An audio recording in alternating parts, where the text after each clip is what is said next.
ಶ್ರೀನಿವಾಸಪುರ ತಾಲೂಕಿನಲ್ಲಿ ಮತ್ತೊಮ್ಮೆ ಅಕ್ರಮ ಮಣ್ಣು ಸಾಗಾಟ ಬೆಳಕಿಗೆ ಬಂದಿದೆ.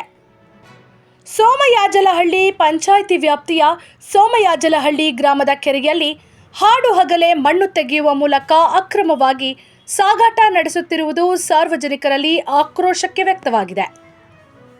ಮಳದೇಪಲ್ಲಿ ಗೇಟ್ ಬಳಿ ಇರುವ ಗ್ಲೋಬಲ್ ಸ್ಕೂಲ್ ಮುಂಭಾಗಕ್ಕೆ ಯಾವುದೇ ಅಡ್ಡಿ ಇಲ್ಲದೆ ಮಣ್ಣು ಸಾಗಿಸಲಾಗುತ್ತಿದೆ ಎಂಬ ಆರೋಪ ಕೇಳಿಬಂದಿದೆ. ಸುಮಾರು 4 ರಿಂದ 5 ಟ್ರ್ಯಾಕ್ಟರ್ಗಳ ಮೂಲಕ ನಿರಂತರವಾಗಿ ಮಣ್ಣು ಸಾಗಾಟ ನಡೆಯುತ್ತಿದ್ದರೂ ಸಂಬಂಧಪಟ್ಟ ಪಂಚಾಯಿತಿ ಹಾಗೂ ಕಂದಾಯ ಅಧಿಕಾರಿಗಳು ಕಣ್ಮುಚ್ಚಿ ಕುಳಿತಿದ್ದಾರೆ ಎನ್ನುವುದು ಗ್ರಾಮಸ್ಥರ ಆರೋಪವಾಗಿದೆ. ಅಧಿಕಾರಿಗಳ ಕಚೇರಿಯ ಮುಂಭಾಗದಲ್ಲೇ ಈ ಅಕ್ರಮ ನಡೆಯುತ್ತಿರುವುದು ಹಲವು ಅನುಮಾನಗಳಿಗೆ ಕಾರಣವಾಗಿದೆ. ನಮ್ಮ ಕೆರೆಯನ್ನ ಉಳಿಸಿ ಅಕ್ರಮ ಮಣ್ಣು ಸಾಗಾಟವನ್ನು ತಕ್ಷಣವೇ ನಿಲ್ಲಿಸಿ ಎಂದು ಗ್ರಾಮಸ್ಥರು ಒತ್ತಾಯಿಸುತ್ತಿದ್ದಾರೆ. ಸಂಬಂಧಪಟ್ಟ ಅಧಿಕಾರಿಗಳು ತಕ್ಷಣವೇ ಕ್ರಮ ಕೈಗೊಂಡು ಈ ಅಕ್ರಮಕ್ಕೆ ಕಡಿವಾಣ ಹಾಕುತ್ತಾರೆಯೇ ಎಂಬುದು ಈಗ ಜನರ ಪ್ರಶ್ನೆಯಾಗಿದೆ.